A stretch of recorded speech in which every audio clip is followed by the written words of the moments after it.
Bonjour chers frères et sœurs de l'Église de l'Est-Jésus, nous sommes aujourd'hui le jeudi 10 février 2022 et je vous invite à méditer avec moi Matthieu chapitre 12 versets 15 à 37. Les premiers versets, les versets 15 à 21, nous présentent Jésus comme le serviteur de l'Éternel. Jésus guérit tous les malades en leur demandant de ne pas en parler car l'opposition des pharisiens grandit à son égard.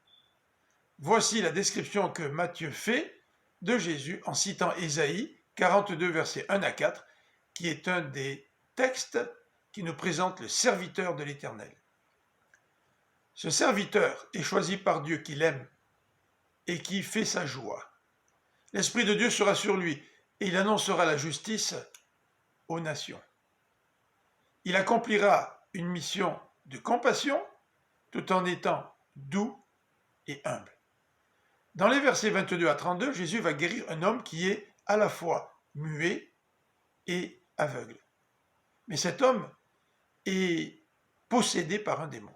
Jésus va donc le délivrer. Et la foule, voyant cet homme qui voit et qui parle, traite Jésus de fils de Dieu.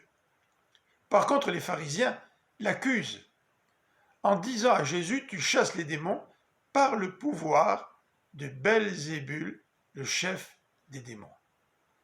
Jésus va leur répondre en disant que Satan ne lutte pas contre lui-même. Si je chasse les démons, c'est par l'Esprit de Dieu.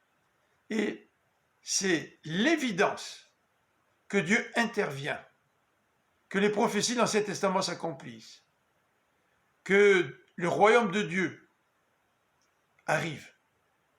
Et Jésus va profiter de cet épisode pour lancer un avertissement. Tout péché sera pardonné, même celui de s'opposer au Fils de l'homme. Je vous rappelle que le Fils de l'homme n'est pas encore révélé comme étant le Fils de Dieu ressuscité. Mais, dit Jésus, le péché ou le blasphème contre le Saint-Esprit ne sera pas pardonné. Qu'est-ce que le blasphème contre le Saint-Esprit? Eh bien, ce péché, c'est le péché des autorités religieuses qui attribuent au diable l'œuvre évidente du Saint-Esprit. De nos jours, le péché du Saint-Esprit, contre le Saint-Esprit, consisterait à attribuer donc au diable l'œuvre évidente de l'Esprit de Dieu. Dans les versets 33 à 37, Jésus va parler de l'arbre bon, qui produit de bons fruits. Il en est de même pour l'homme bon, qui tire de bonnes choses du bon trésor qui est en lui. Et c'est pourquoi au jour du jugement, dit Jésus, tous les hommes rendront compte de toute parole prononcée. Que l'Éternel vous bénisse. Je vous donne rendez-vous demain. À bientôt.